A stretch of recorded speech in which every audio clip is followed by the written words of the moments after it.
Shalom, bom dia, boa tarde, boa noite. Eu não sei qual hora você estará vendo este vídeo, mas eu agradeço a Deus pela oportunidade de poder falar da palavra do Senhor e em especial de uma mulher da Bíblia. E hoje a mulher escolhida é Raabe, cuja é uma história linda e aparece nas escrituras sagradas rapidamente no livro de Josué e no livro de Mateus. Na história bíblica, Raabe aparece poucas vezes, mas deixa um contexto para os nossos corações. Livro de Mateus, capítulo 1, versos 5 e 6, diz assim a palavra do Senhor. Salmão gerou Boaz, cuja mãe foi Raabe. Boaz gerou Obed, cuja mãe foi Ruth. Obed gerou Jessé, e Jessé o rei Davi. Aqui, nesse contexto bíblico, fala a respeito da genealogia de alguns homens e a raiz da genealogia de Jesus Cristo. O nosso Jesus, a quem adoramos, que se encontra aqui na genealogia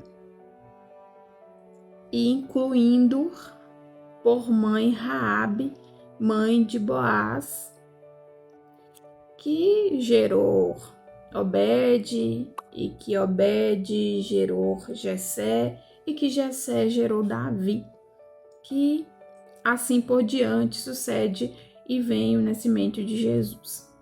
A história de Raabe ela é muito bonita, muito linda, porém começa com um contexto muito triste e um contexto exposto. Por quê? Se formos ler lá no livro de Josué, fala-se de Raabe, a prostituta. Raabe, a mulher da vida. Raabe, aquela que não tinha valor explícito diante de uma sociedade. A Bíblia vai nos relatar que em um determinado tempo, Josué, ele manda alguns espias espiar a terra de Jericó, que o Senhor havia dado por herança para eles. Só que eles precisavam sondar o terreno, conhecer o inimigo, conhecer quem eles iam enfrentar.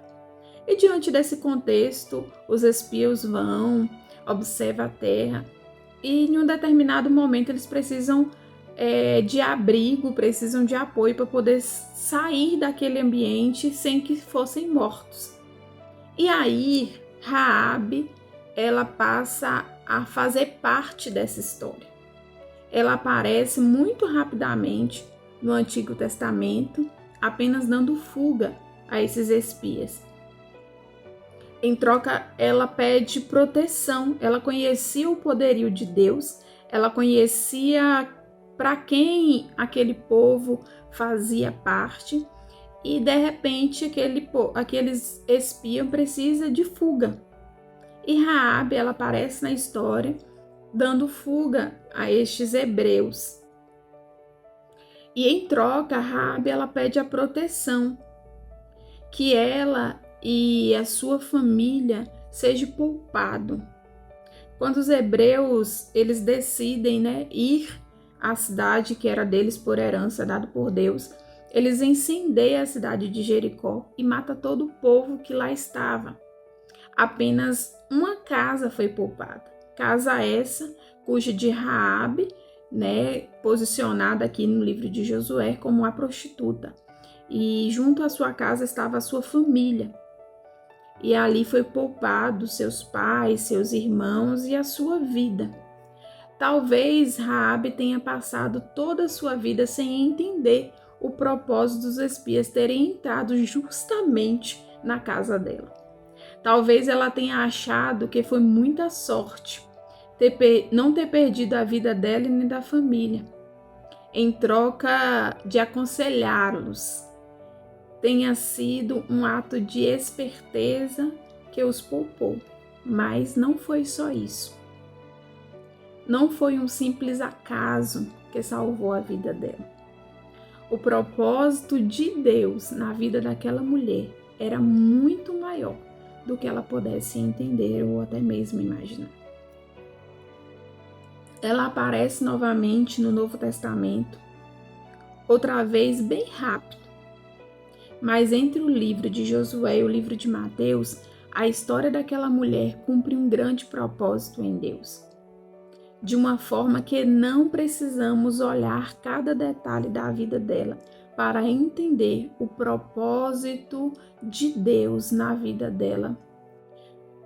Não foi ser poupada em Jericó.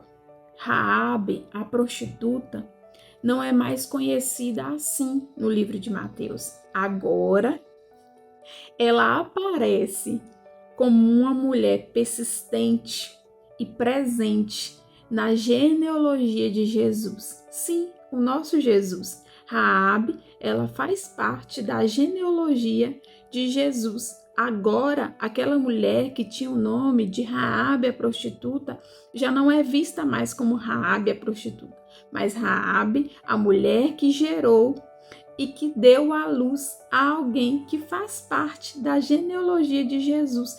Para até chegar a Jesus, houve uma geração vindoura e Raabe fez parte desse propósito. A vida de Raabe não foi poupada por sorte. A vida dela foi poupada por um Deus que já conhecia o futuro e conhecia o propósito da existência daquela mulher. Pelo útero dela, gerando Boaz, que gera Obed, que gera Jessé e que gera o rei Davi. Muitos anos depois, Jesus foi gerado nessa mesma família. Raabe era a família de Jesus. Era da vontade de Deus que ela permanecesse viva. Não foram os espias que pouparam ela, nem sabia quem ela era. Quem o poupou foi Deus. Deus jamais perde o controle da nossa história. Quando os espias chegam na casa de Raabe, ele contou que todo o povo sentia muito medo, inclusive ela. Talvez ela tinha pensado que morreria como todos o seu povo, que ficava no caminho dos hebreus, mas o propósito a protegeu. E eu quero declarar sobre você, o propósito, ele nos protege, nos mantém sobre a vontade de Deus, nos protege mesmo que não tenhamos entendido o propósito. Talvez você não saiba por onde o propósito está te levando e talvez nunca venha saber, mas existe alguém que sabe e que está no controle. Confie nele, permaneça sobre a vontade dele. Ele não perdeu o controle. Ele não perdeu o controle sobre a vida de Raabe. Raabe, que tinha sua história e o seu nome como uma qualquer, mas o Senhor, naquele dia, marcou exatamente aquele dia e aquela hora para mudar a história de Raabe. Há um grande propósito sobre a vida de Raabe que ela não entendia o porquê. Ela não entendia os propósitos. Talvez Raabe olhava e simplesmente achou que os espias haviam poupado sua vida. Mas não, o propósito de Deus a protegeu. O propósito de Deus mudou a sua história. E aquela que foi vista como uma prostituta no livro de Josué, agora no livro de Mateus, é vista como a família de Jesus. O propósito te protege, te livra e transforma a sua história, assim como transformou a história de Raabe, uma história que é vista poucos minutos em Josué e em Mateus, mas uma história que nos deixa uma visão. O propósito vai sempre te proteger. Deus em Cristo te abençoe, a paz do Senhor.